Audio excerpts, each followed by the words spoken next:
আসসালামু আলাইকুম রাহমাতুল্লাহ। কম্পিউটার একাডেমিতে তোমাদের জানাই স্বাগত। সুপ্রিয় পঞ্চম শ্রেণীর শিক্ষার্থীরা, আশা করি তোমরা ভালো আছো। আজ আমি তোমাদের সাথে আলোচনা করব ইসলাম শিক্ষা বিষয়ে মূলত দ্বিতীয় অধ্যায় ইবাদত নিয়ে মূলত আলোচনা করব। তোমাদেরকে বলতে চাই, তোমরা যদি আমার চ্যানেল নতুন হয়ে থাকো এবং এই ইসলাম শিক্ষা বিষয়ে যদি ধারাবাহিক ভিডিওগুলো পেতে চাও, তোমরা অবশ্যই আমার চ্যানেলটিকে সাবস্ক্রাইব করে রাখবা। আর তোমরা যদি আমার আগের ভিডিওগুলো দেখতে চাও, আমি ডেসক্রিপশনে লিংক দিব, তোমরা চাইলে সেখান থেকে দেখতে পারো। তাহলে আজকে আমাদের মূল আলোচনার বিষয় মূলত হচ্ছে দ্বিতীয় অধ্যায় যে ইবাদত রয়েছে, এই ইবাদত অধ্যায়ের কিছু আমাদের অনুশীলনী কাজ রয়েছে। সেই অনুশীলনী কাজগুলো নিয়ে মূলত আজকে আমরা কি করবো, আলোচনা করব। তো চলো আমরা আমাদের মূল আলোচনা বিষয়ে যাই। দেখো যে আমাদের হচ্ছে পরিকল্পিত কাজ, মূলত শিক্ষার্থীরা 5টি মৌলিক ইবাদতের নাম কি খাতায় লিখবে। এটা পাঠ্য বইয়ের পৃষ্ঠা নং মূলত হচ্ছে 25, অর্থাৎ 25 নং পৃষ্ঠায় দিলে তোমরা এই পরিকল্পিত কাজটা পাবা। তো চলো আমরা এই কাজের সমাধানটা দেখি। যে দৈনন্দিন জীবনের সকল কাজকর্মে আল্লাহ তাআলার বিধিবিধান মেনে চলাকেই আমরা কি বলি, ইবাদত বলি। তাহলে 5টি মৌলিক ইবাদত হলো, যেমন কি কি হতে পারে, যে সালাত, সাওম, হজ, যাকাত ও জিহাদ। তাহলে এগুলো আমাদের কি মৌলিক ইবাদতের মধ্যে গণ্য হবে। তাহলে আশা করি এতটুকু বুঝতে পারছো। এবার নিচে যদি আসি, দেখো যে আমাদের হচ্ছে পরিকল্পিত কাজ, যে কি, যে শিক্ষার্থীরা 5 ওয়াক্ত সালাতের সময়ের শুরু ও শেষ সহ খাতায় একটি চার্ট তৈরি করবে। তাহলে এটা তোমরা কোথায় পাবা, পাঠ্য বইয়ের পৃষ্ঠা নং 27, অর্থাৎ 27 নং পৃষ্ঠায় গেলে তোমরা এই পরিকল্পিত কাজটা পাবা। তো চলো আমরা এই কাজের উত্তরটা দেখি। যে 5 ওয়াক্ত সালাতের সময়ের শুরু ও শেষ সহ একটি চার্ট তৈরি করা হলো।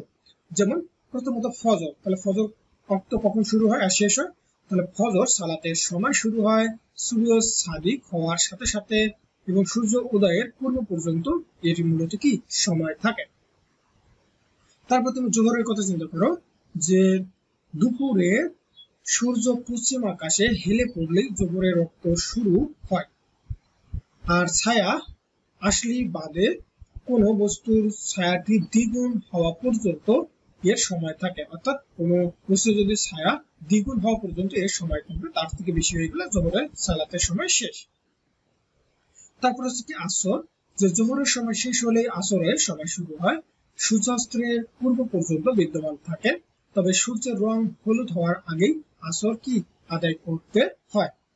তারপর হচ্ছে মাগরিব, সূর্যাস্তের পর থেকে মাগরিবের সময় মূলত শুরু হয়। পশ্চিম আকাশে যতক্ষণ লালিমা বিদ্যমান থাকে ততক্ষণ সময় থাকে।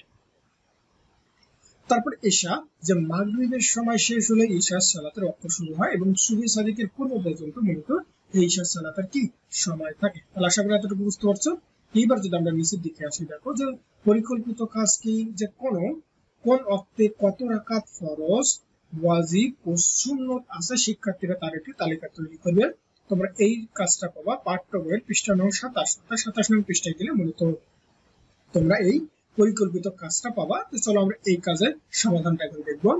যে কোন ওয়াক্তে কত রাকাত ফরজ, ওয়াজিব ও সুন্নত সালাত আছে তার একটি তালিকা পাশে তৈরি করা হলো। যেমন ফরজ নামাজের ক্ষেত্রে তুমি ফজরের নামাজের ক্ষেত্রে তুমি দেখো যে 2 রাকাত থাকে সুন্নত, 2 রাকাত থাকে ফরজ। আবার জুমার নামাজের কথা তুমি চিন্তা করো, 4 রাকাত সুন্নত, 4 রাকাত ফরজ, 2 রাকাত সুন্নত থাকে, এখানে কোনো ওয়াজিব নেই। তারপরে আসর, এখানে সুন্নত আমরা সাধারণত পড়ি না, আর ফরজ হচ্ছে কয় রাকাত, 4 রাকাত, এখানে সুন্নত বা ওয়াজিব নেই। তারপর হচ্ছে মাগরিব, এখানে কোনো সুন্নত নেই, 3 রাকাত ফরজ ও 2 রাকাত কি করা হয়, সুন্নত আদায় করা হয়। তারপরে ঈশা, আমরা মূলত এই 4 রাকাত সুন্নত থাকে কিন্তু আমরা সাধারণত পড়ি না, কিন্তু ফরজ 4 রাকাত এবং সুন্নত, তারপরে 2 রাকাত, 3 রাকাত ওয়াজিব বা যাকে আমরা বিতর নামাজ বলি, এগুলো কি করতে হবে, আদায় করতেই হবে। তাহলে আশা করি তোমরা এতটুকু বুঝতে পারছো। এবার তারপরে দেখো আমাদের পরিকল্পিত কাজ কি, যে শিক্ষার্থীরা খাতায় সালাতের আহকাম আরকান গুলোর একটি তালিকা প্রস্তুত করবে। এটা মূলত পাঠ্য বইয়ের 36 নং পৃষ্ঠায় তোমরা পাবা। তাহলে এর সমাধানটা আমরা কি বলতে পারি, যে সালাত শুরু করার আগে যে ফরজ কাজগুলো আছে সেগুলোকে সালাতের আহকাম বা শর্ত বলা হয়। যেমন সালাত শুরু করার পর যে ফরজ কাজগুলো করা হয় তাকে আমরা নামাজের আরকান বলে। তাহলে সালাতের আরকাম ও আরকানগুলো, অর্থাৎ সালাতের যে আহকাম ও আরকানগুলো একটি তালিকা নিচে প্রস্তুত করা হলো। দেখো যে আহকাম কি, যে শরীর কি করা, পাক রাখা।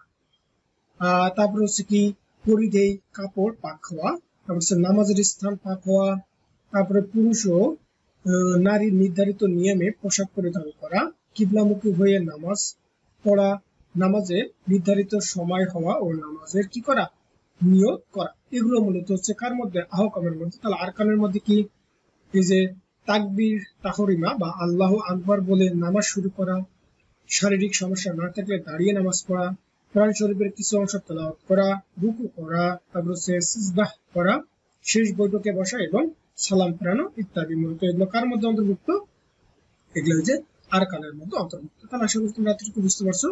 এবার আমরা যদি নিচের দিকে আসি, দেখো আমাদের পরবর্তী পরিকল্পিত কাজ হচ্ছে কি, শিক্ষার্থীরা মসজিদের আদবগুলোর একটি তালিকা তৈরি করে মূলত খাতা, অর্থাৎ তালিকা একটি খাতায় তৈরি করবে। অর্থাৎ একজন শিক্ষার্থী মসজিদে গেলে তার কোন কোন আদবগুলো মেনে চলতে হবে তার মূলত একটা তালিকা খাতায় তৈরি করতে হবে। এটা পৃষ্ঠা নং, অর্থাৎ পাঠ্য বইয়ের পৃষ্ঠা নং কত, 39-এ তোমরা এই পরিকল্পিত কাজটা পাবা। চলো আমরা এই কাজের সমাধানটা দেখি। যে নিচে মসজিদের আদব কায়দাগুলোর একটি তালিকা প্রস্তুত করা হলো। এক নম্বরে বলতে পারি যে পাক পবিত্র শরীর ও পোশাক নিয়ে মসজিদে প্রবেশ করতে হবে, এটা একদম প্রথম শর্ত। দ্বিতীয় কি, যে পবিত্র মন ও বিনম্রতার সাথে মসজিদে প্রবেশ করা। 3 নম্বরে বলতে পারি যে মসজিদে প্রবেশের সময় দোয়া পড়া, যেমন আল্লাহুম্মা ফতলি আবাবা রাহমাতিকা। তারপরে আমাদের কাজ কি, যে মসজিদে প্রবেশের সময় তাড়াহুড়া বা হুড়াহুড়ি, ধাক্কাধাক্কি না করা এবং মসজিদে কোনো খালি জায়গা দেখে মূলত বসে পড়া। বেশি জায়গা জুড়ে বসবে না, অন্যদের বসার জায়গার কি করে দিবে, সুযোগ করে দিবে। তারপরে কি করবে, যে লোকজনকে ডিঙ্গিয়ে সামনের দিকে না যাওয়া। তারপরে মসজিদের কোনো অপ্রয়োজনীয় কথা না বলা, নীরবতা পালন করা এবং উচ্চ স্বরে কথা না বলা। তারপর 8 নম্বরে কি বলতে পারি, যে কোরআন তেলাওয়াত ও ধর্মীয় কথাবার্তা শোনা। 9 নম্বরে হচ্ছে কোনো অবস্থায় হইচই শোরগোল না করা। 10 নম্বরে বলতে পারি যে সালাতরত কোনো মুসলিম সামন দিয়ে যাতায়াত না করা। 11তে কি বলতে পারি, যে মোবাইল খোলা রেখে বা অন্য কোনো ভাবে মসজিদে শৃঙ্খলা ভঙ্গ না করা। 12 নম্বরে বলতে পারি যে মসজিদে বিনয় ও আগ্রতার সাথে কি করা, ইবাদত করা। তারপর 13 নম্বর হচ্ছে মসজিদ থেকে বের হওয়ার সময় এই দোয়া করা, যে আল্লাহুম্মা ইন্নী আসআলুকা মিন ফাদলিকা, অর্থাৎ হে আল্লাহ আমি তোমার অনুগ্রহ কামনা করছি। তাহলে আশা করি তোমরা বুঝতে পারছো। এইবার দেখো, তারপর আমাদের পরবর্তী পরিকল্পিত কাজ, শিক্ষার্থীরা যাকাতের মাসারিফ, অর্থাৎ যাদের যাকাত দেওয়া যায় খাতায় লিখে তাদের একটা তালিকা তৈরি করবো। অর্থাৎ আমরা কোন ব্যক্তিগুলোকেই মূলত যাকাত প্রদান করতে পারবো তার একটা আমরা তালিকা তৈরি করবো। তাহলে এটা তোমরা পাবা পাঠ্য বইয়ের পৃষ্ঠা নং কত, 44। তাহলে 44 নং পৃষ্ঠার মধ্যে এই পরিকল্পিত কাজটা দেওয়া আছে। তো চলো আমরা এই কাজের এখন সমাধানটা দেখবো। যে সবাইকে যাকাত দেওয়া যায় না, কেবলমাত্র 8 শ্রেণীর লোককে আমরা যাকাত দেওয়া যায়। এরা হলেন কি, 1 নম্বর হচ্ছে ফকির বা অভাবগ্রস্ত, তাদেরকে আমরা যাকাত দিতে পারবো। 2 নম্বর হচ্ছে মিসকিন বা সম্বলহীন, অর্থাৎ যাদের কোনো কিছুই নেই তাদেরকে আমরা দিতে পারবো। তারপরে 3 নম্বর হচ্ছে যাকাতের জন্য নিয়োজিত কর্মচারী বিন্দুদেরকে দিতে পারবো। 4 নম্বর হচ্ছে ইসলামের প্রতি আকৃষ্ট হতে পারে এমন ব্যক্তি, অর্থাৎ মনে করো যে কোনো ব্যক্তি হচ্ছে অন্য ধর্মে আছে, সে হচ্ছে কি ইসলাম ধর্ম গ্রহণ করতে যাচ্ছে, তাহলে তাকে আমরা কি করতে পারি, এই যাকাত প্রদান করতে পারি। তারপরে 5 নম্বর হচ্ছে কি দাস মুক্তির জন্য আমরা কি করতে পারি, যাকাত প্রদান করতে পারি। 6 নম্বর হচ্ছে ঋণগ্রস্ত ব্যক্তিকে ঋণ পরিশোধ করার জন্য আমরা যাকাত প্রদান করতে পারি। 7 নম্বরে কি বলতে পারি, যে আল্লাহর পথে সংগ্রামকারী যিনি, তাকেও আমরা কি করতে পারি, যাকাত প্রদান করতে পারি।